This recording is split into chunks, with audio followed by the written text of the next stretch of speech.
Le grand dialogue. Le grand dialogue de l'émission de débat du studio Tamani sur votre radio. Le grand dialogue. Vendredi 3 mars, auditeurs téléspectateurs, merci d'être avec nous pour ce forum de la presse. L'installation des autorités intérimaires dans les régions du Nord a commencé. Kidal, Menaka, Gao déjà installés malgré la tension. La conférence d'entente nationale pourra-t-elle se tenir ce mois de mars? Une nouvelle alliance entre les groupes djihadistes qui opèrent au nord du Mali également, on va en parler dans ce forum de la presse. Le Mali qui reste le pays le plus dangereux pour le personnel des Nations Unies avec 23 personnes tuées. Voici, mesdames et messieurs, quelques thèmes que nous avons pour vous pour ce forum de la presse. Nos invités sont Mahamadou Khan de la radio Clédou, Célia Dalmeda du journal du Mali et Yorosso de l'Inter de Bamako. Je suis Ousmane Diadji Touré pour vous présenter cette émission qui est mise en onde par Salim Djouara. Le grand dialogue. Après l'installation du président de l'autorité intérimaire de Kidal, ceux de Gao, de Menaka ont été investis hier jeudi. Après quelques moments d'incertitude, les autorités intérimaires de Gao ont pu être installées. Les mouvements armés et la société civile qui s'opposaient à leur mise en place sont finalement parvenus à un accord avec les autorités locales. Tombouctou et Taoudeni sont donc prévus pour lundi. Tombouctou qui était prévu pour aujourd'hui, mais finalement qui a été remis à lundi. Célia Dalmeda du journal du Mali, est-ce que ce n'est pas un signal fort que l'installation de ces autorités intérimaires ait débuté à Kidal? Oui, merci de m'avoir invité. Bonsoir à vos auditeurs et téléspectateurs. Bien entendu, c'est un signal très positif dans la mise en œuvre de l'accord pour la paix et la réconciliation au Mali, issu du processus d'Alger. Que Kidal, particulièrement, ait ouvert le bal, ça a tout son sens, ça a tout son poids dans la balance des jeux que nous vivons depuis 5 ans maintenant au Mali. Et donc, je pense que c'est quelque chose de positif. Maintenant, il va falloir transformer l'essai. Vous l'avez dit tout à l'heure en introduction, le climat est toujours très tendu. Donc, il va falloir observer dans les jours, les semaines à venir pour voir comment ces autorités-là prennent réellement fonction.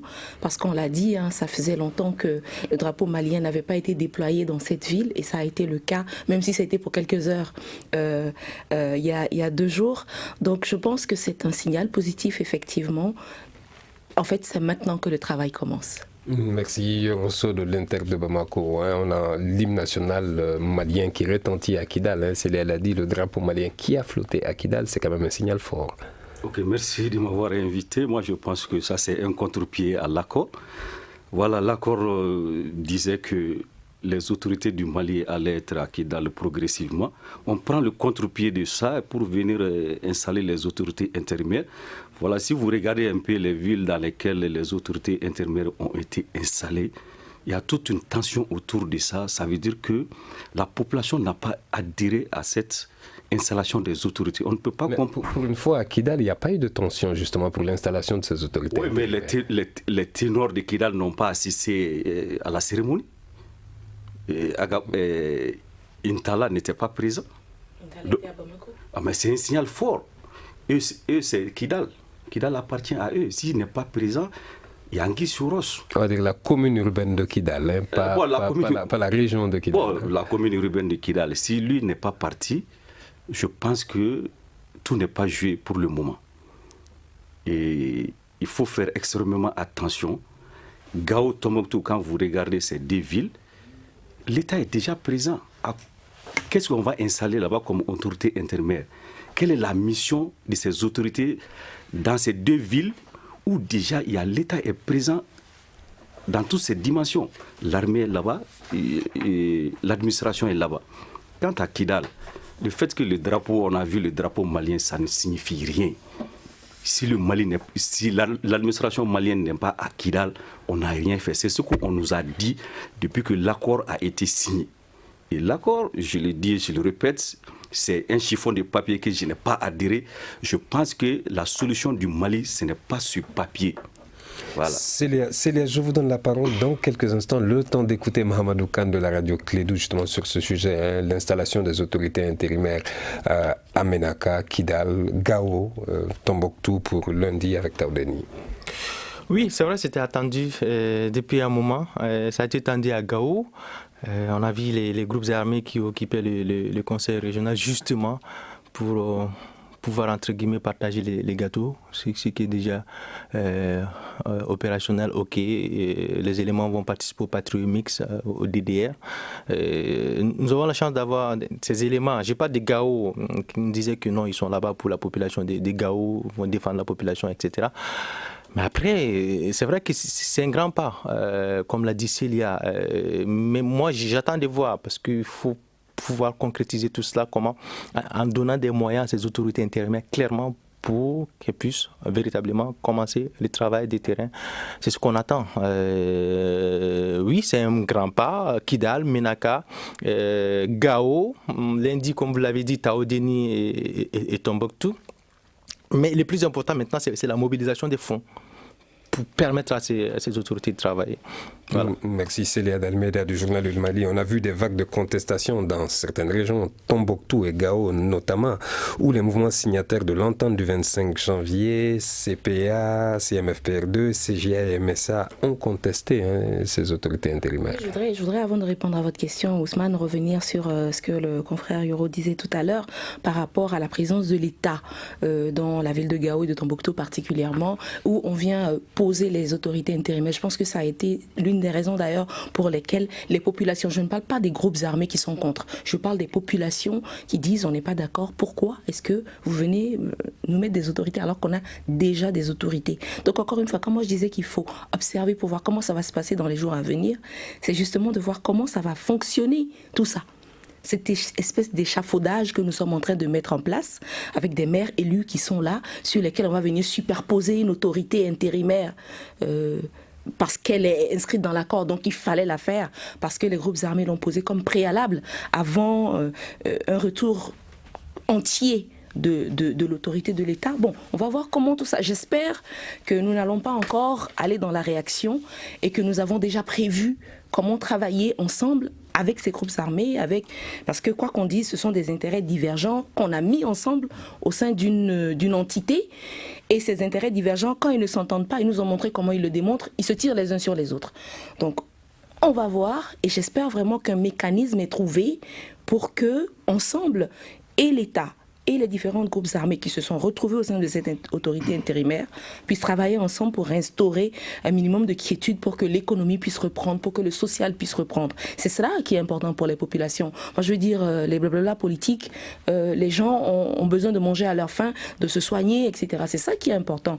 Donc, comment arriver à ce que ce dispositif qui est mis en place aujourd'hui soit effectif, efficace, efficient pour ramener un semblant de vie correcte pour ces populations. Il y a l'activiste Fatouma Harbert qui a publié un très beau texte qui dit mais il est difficile pour les populations de Tombouctou de retrouver à leur tête des gens qui les ont brimés, qui ont violé des filles, qui ont coupé des bras.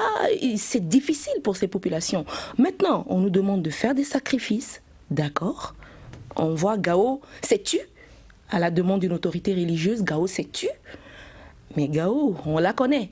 Et donc on attend et j'espère vraiment que ce qui va se passer dans les jours à venir donnera tort aux inquiétudes des populations et que nous allons avancer dans le bon sens. Merci Yoronso pour parler un peu de vos inquiétudes. Est-ce qu'un refus de ces autorités intérimaires dans certaines régions ne risquerait pas de mettre en retard l'application de l'accord et à rajouter d'ailleurs à la peine de population?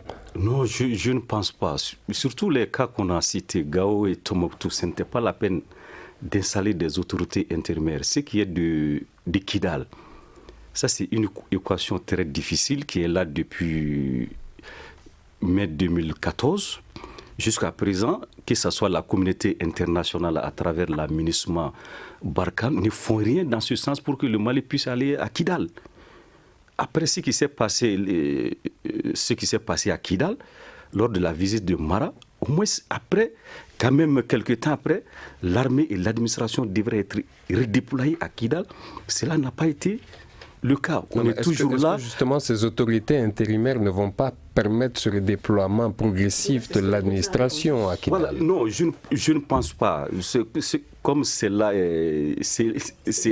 l'a dit, voilà les bourreaux qui sont à la tête de ces autorités intérimaires. Difficilement, ils vont imposer leurs lois sur la population. Difficilement.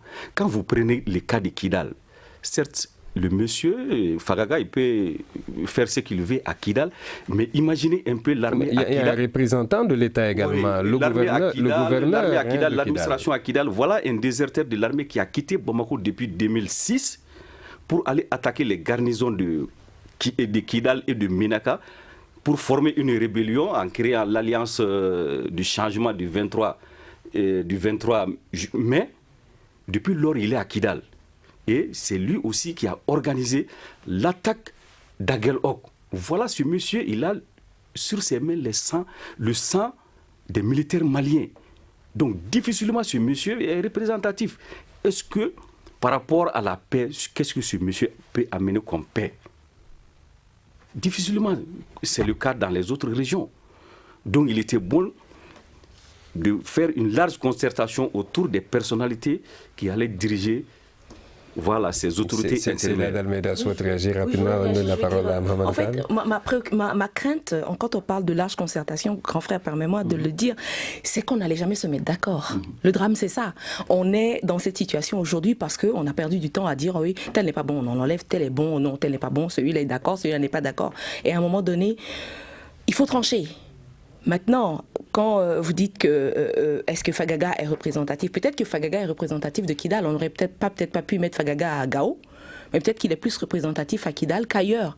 Et que, quoi qu'on dise, représentant une mouvance armée, et que ce sont les groupes armés qui ont obtenu la mise en place de ces autorités intérimaires. Bon, ma préoccupation, Ousmane, c'est surtout le après. C'est ça, c'est fait. Ils sont installés. Parlons un peu du MOC, le mécanisme opérationnel conjoint qui doit sécuriser les autorités intérimaires et qui n'est toujours pas opérationnel à Kidal, qui vient de démarrer timidement à Gao. Alors, il paraît que la sécurisation de ces autorités intérimaires au niveau de Kidal incombe à la CMA en attendant. Est-ce que, Mahamadou Kane, vous pensez que c'est une bonne chose? Bon, la question de savoir est-ce que c'est... Est-ce que ça pourrait participer au rétablissement de la confiance entre les différentes parties? Déjà, Kidal, quand on parle de Kidal, ça crée la polémique dans ces pays. Kidal, c'est pas une partie du Mali. Permettez-moi l'expression. Jusqu'à preuve du contraire, après tout ce qu'on voit aujourd'hui. Géographiquement, Kidal est quand même une partie du Mali. Oui, bien sûr. Mais aujourd'hui, on voit que l'hymne national a retenti à Kidal il y a 2 jours. Il y a le drapeau du Malien qui a flotté à Kidal il y a 2 jours. Oui. Pour 10 minutes, oui, d'accord. Moi, ce que je vais dire concrètement, aujourd'hui, quand on amène... comme il a dit, Akfaraga, le colonel Akfaraga à la tête des autorités intérimaires à Kidal, ça veut dire quoi? Ça veut dire que, oui, on est d'accord avec Yadagali. On est d'accord avec Yadagali parce qu'il est proche. Oui, parce qu'il est proche de Yadagali, parce que c'est un pion de Yadagali. L'un est CMA, l'autre est en Sardine. Oui, bon... Il change en fonction des intérêts. Exactement. C'est-à-dire qu'on ne va pas aller dans ce chemin groupe X, groupe Y. Mais clairement, entre les hommes, quels sont les liens qui les lient?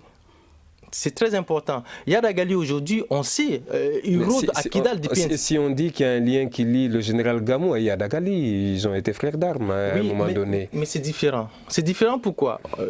Moi, je suis de cet avis que aujourd'hui, Kidal, quand on met un Hassan Akfagaga comme boss des autorités intérieures, patron, ça veut tout dire. Mais ça veut tout dire. Oui, d'accord, je suis d'accord que c'est les autorités... du conseil régional, hein? Oui, c'est les autorités intérimaires qu'on installe à Kidal. C'est l'État malien, comme vous l'avez dit.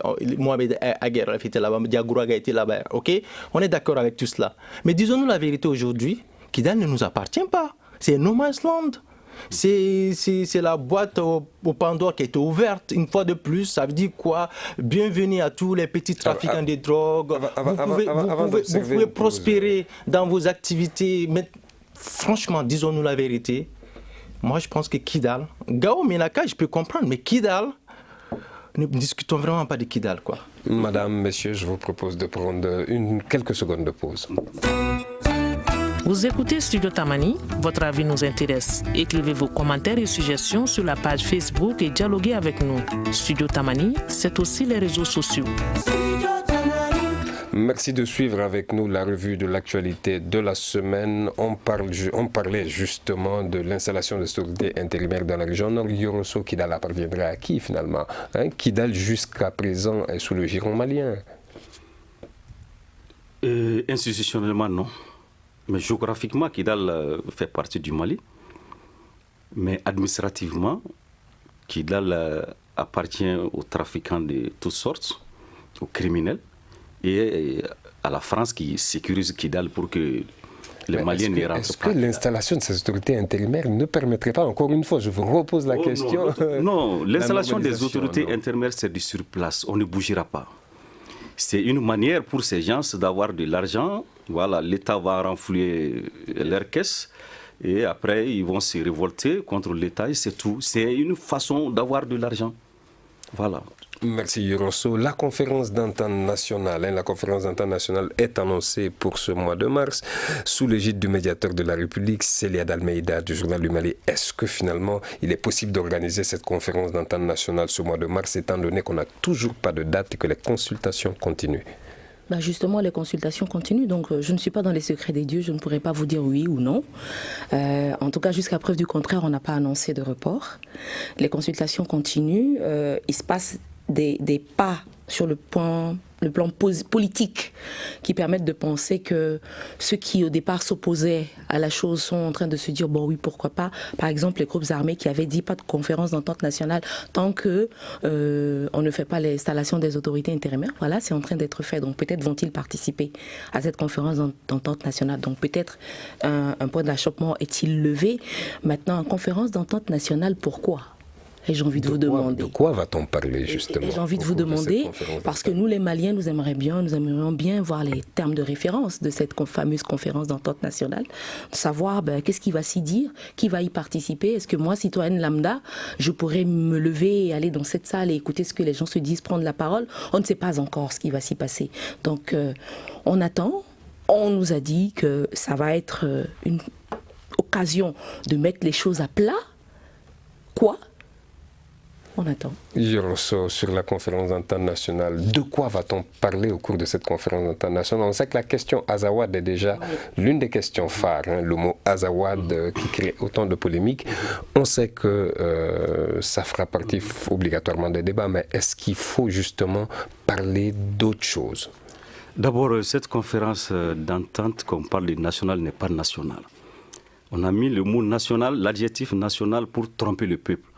Depuis 2012, le peuple a demandé les concertations nationales ou une conférence nationale pour débattre de tous les problèmes du pays. Cette conférence, c'est dans l'accord.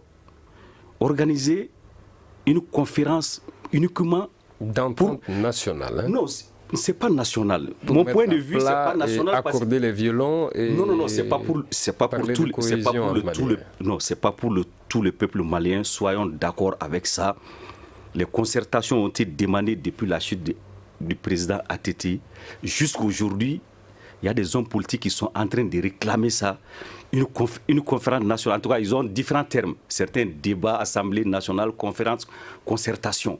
Mais ce qu'on veut organiser à partir de ce mois... Mais disposition de l'accord, conférence d'entente nationale qui est une des dispositions de l'accord. Ce que les politiques réclament, qui est une conférence nationale, un peu comme à la chute de Moussa Traoré, qui est complètement différent de la conférence d'entente nationale. Ça, c'est va analyser les causes profondes du conflit, on l'a dit. Non.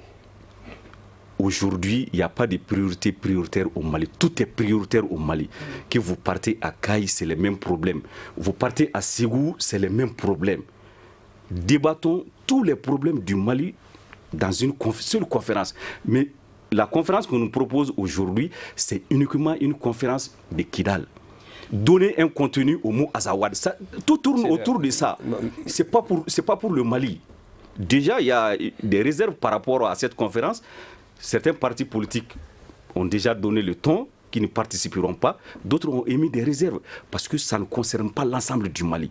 Donc si ça ne concerne pas l'ensemble du Mali, je ne vois pas de raison pourquoi on organise ça. C'est uniquement pour Kidal et donner un contenu au mot Azawad. C'est dans l'accord.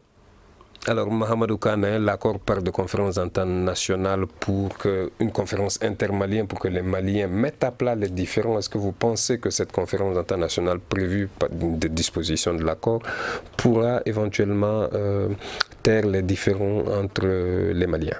Difficilement, très difficilement. Pourquoi? Parce que d'abord, on nous dit que c'est prévu pour ce mois de mars. Les scripts, comme on dit, on n'en sait rien pour l'instant. Il a dit Azawad, c'est le mot qui nous revient. Bon, c'est bien, mais moi je préfère... Est-ce que la conférence va se faire uniquement autour du mot Azawad? Non. On n'en sait pas davantage, justement. Le contenu, Célia l'a dit. Justement, ça dit qu'on est dans un flou pour l'instant. On ne sait pas concrètement de quoi on va parler, mais moi je préfère qu'on traite cette question de façon éclectique, qui soit vraiment inclusif. On parle beaucoup d'inclusivité ces derniers temps au Mali. Inclusif jusqu'où? Et pourquoi on ne va pas parler juste de l'Azawad dans une conférence d'entente nationale? Mais moi, ce que je veux dire par rapport à ça, c'est très important. Il faut d'abord qu'on essaie de rétablir la justice pour toutes ces personnes qui se sont sentis frustrés, qui ont peut-être perdu un père, une soeur, dont les pieds, les jambes ont été amputés. La commission Vérité, Justice, Réconciliation, d'ailleurs, est l'un des piliers. Oui, mais qu'est-ce qu'elle fait comme travail aujourd'hui, cette CVJR?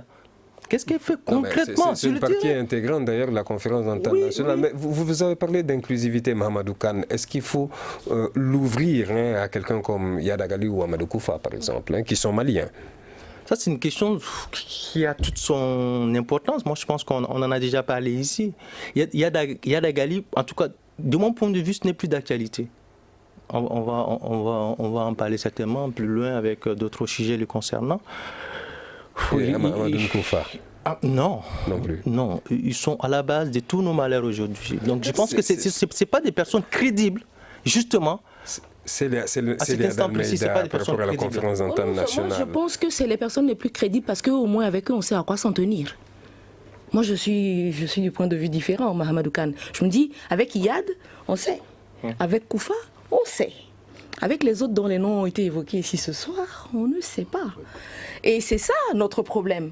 On ne va pas discuter avec Iyad, c'est un terroriste. On ne va pas discuter avec Koufa, c'est un terroriste. C'est très clair dans notre tête. En tout cas, jusqu'à présent, c'est ce que nous avons dit et ce à quoi nous tenons. Maintenant, est-ce que la question de l'Azawad va être la seule question de la conférence? J'espère que non, parce que faire tout ce Bataclan pour juste aller discuter de la question de l'Azawad... Mais quel est votre avis sur la question? De quoi devrait-on parler dans cette conférence internationale? On a parlé d'analyser les causes profondes du conflit. On va analyser les causes profondes du conflit. Je veux dire, les causes profonde du conflit au nord du Mali, qui ne concerne pas que Kidal, qui concerne tout le nord du Mali.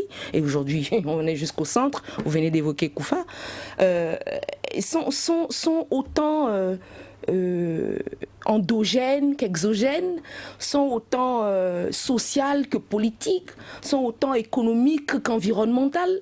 Il se passe beaucoup de choses et j'ai l'impression jusqu'à présent que nous nous limitons à une lecture obtuse de la question, avec effectivement, nous sortons d'une crise, d'une guerre, avec nos sentiments, avec notre cœur, quand nous parlons de cette question. Mais je pense qu'il va falloir, et je ne sais pas si la conférence d'entente nationale est le meilleur cadre pour ça, franchement je ne saurais pas vous dire, mais il va falloir à un moment donné, Kanga Doussoubla, permettez-moi de le dire en bambara, pour analyser froidement ce qui nous arrive, pourquoi ça nous arrive et comment on peut faire en sorte pour s'en sortir et pour que ça ne nous arrive plus. Pour l'instant, nous ne sommes pas dans ce schéma.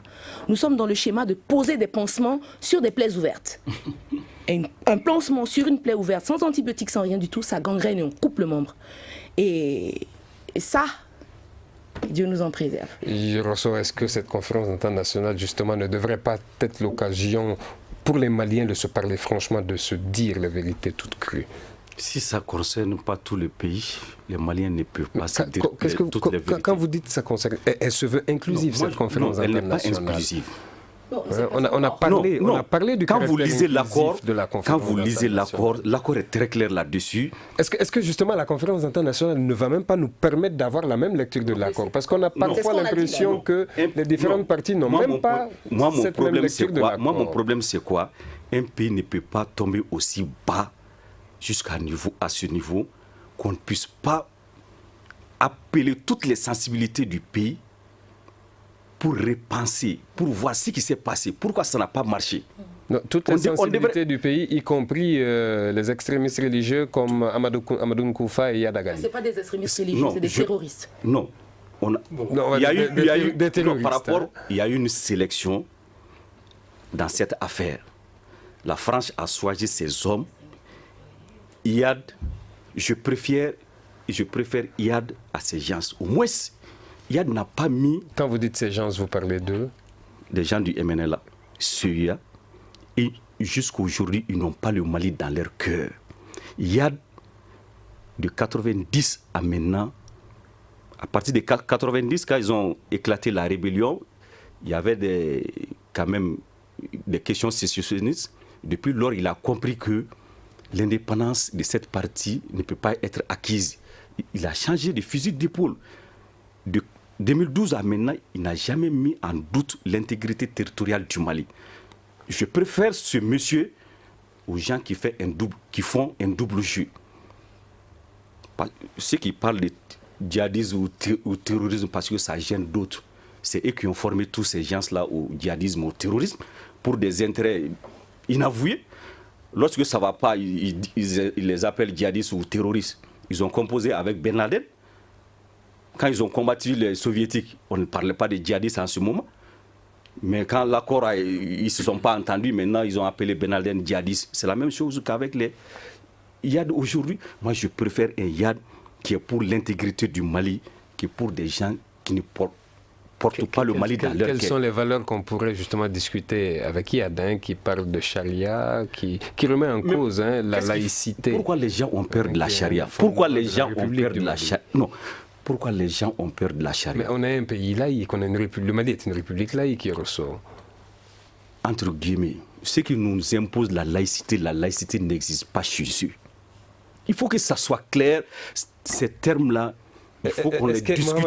Est-ce que la laïcité est imposée justement au Mali? Non. Non, justement. Laissez-moi, ces termes ont d'autres connotations. Nous vivons avec tout le monde ici. Il n'y a jamais eu de problème. Que tu sois chrétien, musulman, libre penseur, athée, je sais quoi. Il n'y a jamais eu de problème. Chacun de nous a pratiqué sa religion comme il veut. Mais lorsque ces termes sont venus, voilà qu'il y a des problèmes aujourd'hui. Mais est-ce que ça ne va pas en contradiction entre les gens? Est-ce que ça ne va pas en contradiction avec ce que veut Yada Gali dans Sardine? Et quoi? La charia. Tout le monde vit sa foi, etc. Les libres penseurs et tout ça. On l'a expérimenté, cette charia-là, au nord du Mali. Non. Demandez aux populations du nord qui étaient sous occupation, elles étaient plus à l'aise quand l'État était présent. Il y avait la sécurité au moins. Même s'il y a eu des châtiments et autre chose, les gens étaient à l'aise, il n'y avait pas de raquettes. Voilà. Oui. Oui. Moi, par rapport à ce sujet charia, franchement, de mon point de vue, ce n'est pas d'actualité. Ce n'est plus d'actualité. Moi, je pense que nous avons d'autres priorités. C'est extrêmement important. Parce que ces personnes qui nous ont vendu les rêves d'amener la charia au nord du pays, nous savons qu'est-ce qui s'est passé à l'époque. Est-ce que c'est des gens probes, clairement? C'est quoi leur comportement? Est-ce que c'est des fervents croyants? Non. Ma réponse est non. Et j'étais déçu de constater. Après, nous avons vu des images de ces soi-disant instaurateurs de charia et autres. Mais non. Donc, encore une fois, ce n'est plus d'actualité. La charia... On va laisser Célia Dalméda réagir. On va laisser Célia Dalméda réagir très rapidement. Je voudrais réagir justement par rapport à ce que Yoroso a dit tout à l'heure, qui dit mais que pourquoi est-ce qu'on veut nous vendre la laïcité? C'est un concept venu d'ailleurs, et la définition que tu as donnée après, grand frère, c'est exactement la définition de la laïcité. Tout le monde vit ensemble, on respecte la foi de tout le monde, on laisse chacun vivre dans un cadre réglementaire, législatif, social acceptable, bien entendu, mais chacun respecte l'autre, tolère l'autre. Mais la laïcité, c'est ça. On n'a qu'à laisser le concept à l'occidental. Prenons la définition dans le dictionnaire. La laïcité, c'est ça. Respecter ce que l'autre est, ce qu'il vit et comment il le vit. Et c'est comme ça que nous vivons au Mali. Maintenant, ce qu'on veut nous apporter, et là, permets-moi de le dire, ce qu'on veut nous imposer, comme charia. La charia, c'est quoi? C'est la loi. C'est tout simplement ça. La laïcité, c'est une loi. La charia, c'est une loi. Maintenant, c'est une question de religion. Est-ce que cette loi islamique, permets-moi de le dire comme ça, va permettre, comme tu as dit tout à l'heure, de laisser chacun vivre sa foi, qu'on ait des libres penseurs, qu'on ait des chrétiens, qu'on ait de... Non. Non. Oui, mais... Alors, monsieur, on va prendre quelques secondes de pause et continuer avec les autres thèmes. Une réaction, un avis, Un commentaire. réagissez sur la page Facebook de Studio Tamani et restez connectés avec nous. Studio Tamani sur les réseaux sociaux pour vous faire entendre. Vous suivez le forum de la presse du Studio Tamani. À présent, parlons de la fusion de certains groupes djihadistes présents dans le nord du Mali. Ils ont annoncé une fusion dans un mouvement appelé Jamaat Nostra al-Islam wal Muslimin. Et c'est Iyad Ghali, d'ailleurs, de Ansardine, qui est pressenti pour diriger ce mouvement. L'information a été publiée par l'agence de presse mauritanienne Allah Akbar. Alors, Ansardine et le Front de libération du Massina ont annoncé avoir fusionné également avec Jamaat Nostra à l'islam wal muslimin. Alors, Iyad Ghali en serait le chef. Qu'est-ce que ça change dans la donne sécuritaire malienne déjà? Ça va changer beaucoup de choses.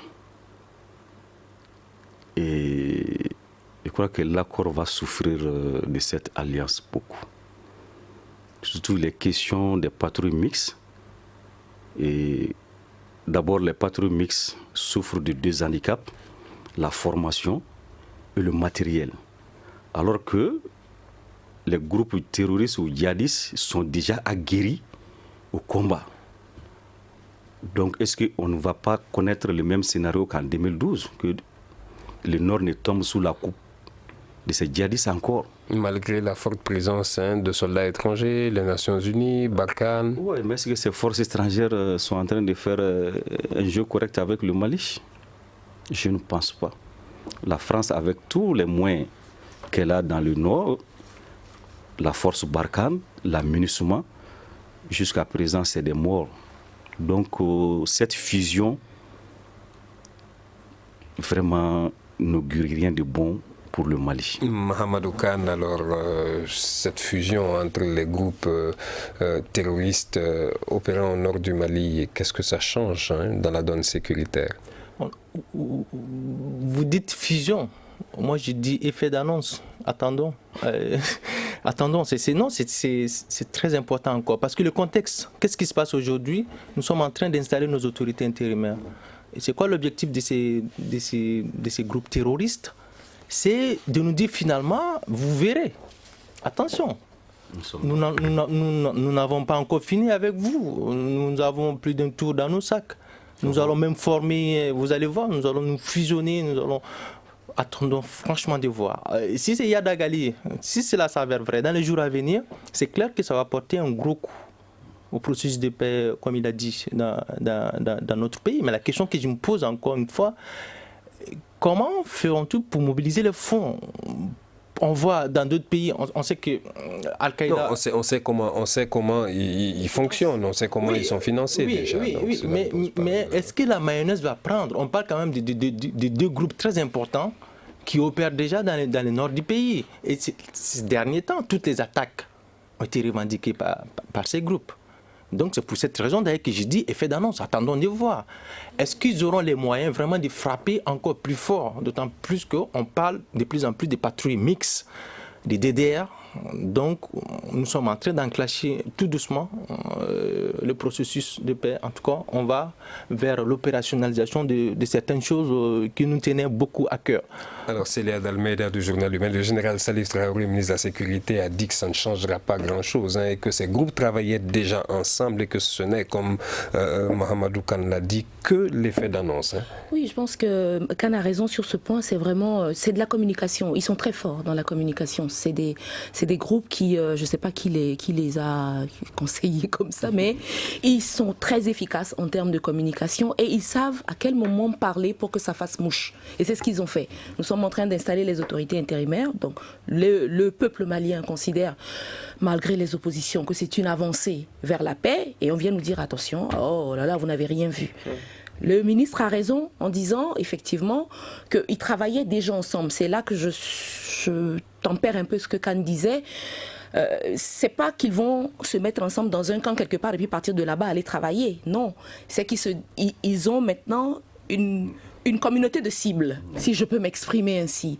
Et comme on l'a vu malheureusement avec les attaques de 2-3 individus, je me rappelle au Radisson, ça a été 2 revendications en même temps. Donc ça va être des choses comme ça, que Dieu nous en préserve. Ça va être des choses comme ça où 2 zigotos vont se lever dans leur coin, l'un de tel bord, l'autre de tel bord, et puis ils vont faire des choses ensemble. On a vu aujourd'hui qu'ils n'ont pas besoin de moyens colossaux pour agir. Avec une mitraillette, ils font un carnage. Ils ont réitéré également leur allégeance au chef de Al-Qaïda, Ayman al-Dawili, au patron de Al-Qaïda au Maghreb islamique, et même à l'émir de talibans afghans, le Mollah. Et je me permets de rebondir sur ça, c'est justement une des... Est-ce que ça veut dire qu'il y a une internationalisation et que les djihadistes de tous bords dans le monde coopèrent? Al-Qaïda, c'est une multinationale. Et ça a toujours été comme ça. L'EI, c'est une multinationale. Et encore une fois, justement, cette annonce-là vient à un moment où l'EI est en train de souffrir en Irak.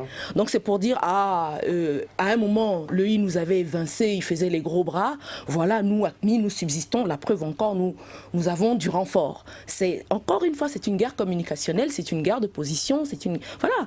Et maintenant, c'est comme quand le bloc de gauche Est-ce que dernière question sur pendant la guerre froide. Dernière question sur ce chapitre du Rosso, est-ce que le Mali a les moyens de se sécuriser avec cette nouvelle donne? Le Mali n'a pas les moyens. D'autant plus qu'on n'arrive pas à sécuriser le nord. Il y a le centre où il y a de sérieux problèmes. Les enfants ne vont pas à l'école.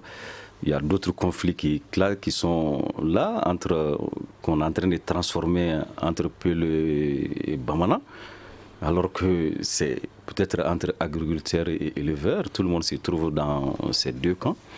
Maintenant, on n'a pas les moyens et il faut que la communauté internationale quand même fasse un effort supplémentaire pour aider le Mali à combattre ces groupes terroristes et djihadistes. Merci Rosso. Le Mali, le pays le plus dangereux pour le personnel des Nations Unies. 32 agents des Nations Unies sont morts lors d'attaques délibérées dans l'exercice de leurs fonctions en 2016. 23 au Mali. Mahamadou Khan, est-ce que la souplesse du mandat des Nations Unies ne les expose pas finalement au Mali? Oui, tout à fait. On l'a toujours dit, il faut un mandat robuste, donner des moyens conséquents aux forces des Nations Unies, ce qui n'est pas le cas pour l'instant. Nous voyons le plus souvent au niveau de New York des plaintes justement par rapport à l'amunissement, des équipements qui manquent. C'est vrai, l'effectif est là aujourd'hui, mais il y a un réel besoin d'équiper ces forces pour faire face aux menaces, aux attaques ennemies. C'est très lourd. Le bilan sur 2016, vous l'avez dit, 23 morts, c'est beaucoup quand même pour une mission des Nations Unies. Je crois que c'est la mission la plus meurtrière dans le monde, des Nations Unies. C'est très important parce que nous avons un territoire immensement vaste, le Mali, et un nord. Le nord, c'est je crois 800 000 km², qui est presque hors contrôle de l'autorité de l'État malien. Donc c'est vrai que les forces onusiennes souffrent beaucoup du point de vue de cet aspect que je viens d'évoquer. Et ça va être très compliqué avec toutes les annonces qu'on entend, et notamment avec... C'est Léa D'Almeida du Journal du Mali. On a parlé de robustesse du mandat, on a parlé de chapitre 7. Au finish, qu'est-ce que ça a changé pour le Mali? Qu'est-ce que ça a changé pour le Mali? Pas grand-chose. Il faut d'abord que ça change quelque chose pour le personnel des Nations Unies qui se sentent un peu plus en sécurité. On l'a dit tout à l'heure, la question des moyens. Le nouveau secrétaire général des Nations Unies, qui est quelqu'un de très pragmatique, contrairement un peu, enfin pas contrairement, mais comparativement à son prédécesseur qui était vraiment dans le jeu géostratégique, il faut trouver l'équilibre et tout. Guterres est très pragmatique. Donc on espère que avec son arrivée, les lignes vont bouger bouger. Il y a beaucoup d'annonces aussi des partenaires du Mali qui promettent du matériel, qui promettent des hommes pour renforcer l'instruction et tout ça de l'armée malienne, parce que moi, au finish, on parle des Nations Unies, d'accord, mais ma préoccupation, c'est que l'armée malienne puisse être maîtresse de son territoire. Et on va renforcer la MINUSMA. Si la MINUSMA est là pour 20 ans, quel intérêt? Il faut que notre armée puisse rapidement prendre le relais pour pouvoir faire face aux enjeux qui sont les nôtres et qui sont ceux du monde entier aujourd'hui. On ne va pas se voiler la face, le Mali n'est pas une coquille perdue quelque part dans la mer. On est dans un monde aujourd'hui où la question du terrorisme, de la criminalité transfrontalière et tout ça, c'est global. Donc l'armée malienne doit vraiment très rapidement avoir les capacités. Il faut que nos efforts soient sur ça. La MINUSMA, elle fait ce qu'elle peut avec les moyens qu'elle a, avec le mandat qu'elle a. Ce mandat-là, j'espère qu'on est en mars, le secrétaire général des Nations Unies doit normalement présenter un nouveau rapport dans lequel il va faire des recommandations. J'espère que ces recommandations-là vont être suivies par le Conseil de sécurité et qu'il va demander, comme il l'avait promis, un mandat plus important pour cette MINUSMA, qu'elle puisse mieux se protéger. Ça pourrait être quoi justement ce mandat plus important? Un mandat plus offensif, un mandat qui leur permette de combattre les groupes terroristes. Ne serait-ce que pour poursuivre ceux qui les attaquent. Ils n'ont pas mandat de lutter contre le terrorisme. Ne serait-ce que pour poursuivre ceux qui les attaquent. Les pauvres, quand ils sont attaqués, ils ne peuvent pas courir derrière ceux qui leur ont tiré dessus. C'est quand même extraordinaire. C'est l'armée malienne avec ses petits moyens qui pourchassent les gars, qui font... voilà.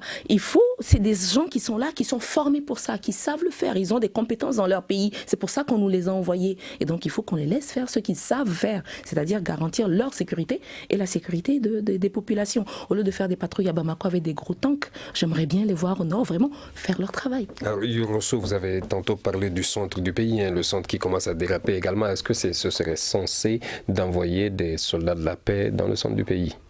Il le faut. S'ils sont venus pour rétablir la paix au Mali, il faut les envoyer au centre pour mieux sécuriser cette zone qui est l'un des poumons économiques du Mali avec l'Office du Niger. Donc c'est une zone qu'on doit faire extrêmement attention. Et comme les autres l'ont dit par rapport au mandat de l'ONU, à un moment donné, que ce soit le gouvernement ou le peuple malien, tout le monde avait souhaité que le mandat soit renforcé, à l'image de la RDC où on a vu... La RDC a dû attendre 10 ans ou plus oui, pour mais au moins, très offensif. Voilà, au moins le gouvernement a tapé du poing sur la table et en ce moment, l'ONU a révisé le mandat des forces en RDC et maintenant les patrouilles, ils ont engagé le combat avec l'armée congolaise. Ce qui a permis au moins de libérer une bonne partie de la RDC. Ça devait être le cas chez nous. La MINUSMA opère isolement dans une zone où elle ne maîtrise pas. Il a dit, quand l'a dit, le nord est très vaste. Et l'armée malienne quand même doit être associée aux opérations que la MINUSMA doit faire. Et remobiliser l'armée malienne, donner les moyens à l'armée malienne. Et avec la MINUSMA, je crois que elles peuvent rétablir la sécurité dans le nord. Merci, galanterie oblige. On va laisser le dernier mot à la dame, Célia Dalmeida du Journal du Mali. Est-ce que ce serait censé d'envoyer des soldats de la paix dans le centre du pays où ça ne va absolument pas actuellement? Je pense que déjà ça va avoir pour mérite de rassurer les populations, parce que tout ce qui nous remonte, c'est que les gens se sentent abandonnés. Les gens se sentent absolument abandonnés et cela renforce le pouvoir de ces groupes armés-là qui sont là-bas, qui leur disent « mais vous voyez, l'État n'en a rien à faire de vous ». Voilà. Donc je pense que de faire renforcer cette présence militaire va déjà, rassurer la population, de dissuader un peu. C'est pas en interdisant que les gens circulent à moto, le seul moyen de déplacement d'ailleurs qu'ils ont dans ces zones-là, qu'on va résoudre le problème. Il faut qu'on fasse sentir à ces gens qu'on se rend compte qu'il y a un problème, qu'on veut y apporter solution et effectivement de mettre en place des forces armées conjointes, peut-être des patrouilles mixtes aussi là-bas. MINUSMA, armée malienne, j'en sais rien, et milice, j'en sais rien. Barkhane et Léonore. Donc, enfin, je sais pas. Mais franchement, il faut qu'on en fait, tout le problème est qu'il faut que les gens de déployer dans le centre du pays aujourd'hui? L'armée est déployée, mais comme on l'a dit tout à l'heure, avec des moyens tellement faibles, et encore une fois, dans une zone où, en fait, personne ne veut aller parce qu'on a concentré nos efforts sur un endroit et on a négligé quelque part où, voilà, les problèmes se déplacent. Merci Célia d'Almeida. Mesdames et messieurs, merci d'avoir suivi cette émission. Merci à vous, chers invités. Ibrahim Aran Diallo a réalisé cette émission. Salim Djouara était à la mise en onde. Mamadou Ouattara à la régie vidéo. Je suis Ousmane Diadje Touré. Merci. Bon week-end. Le Grand Dialogue. Le Grand Dialogue de l'émission de débat du Studio Tamani sur votre radio.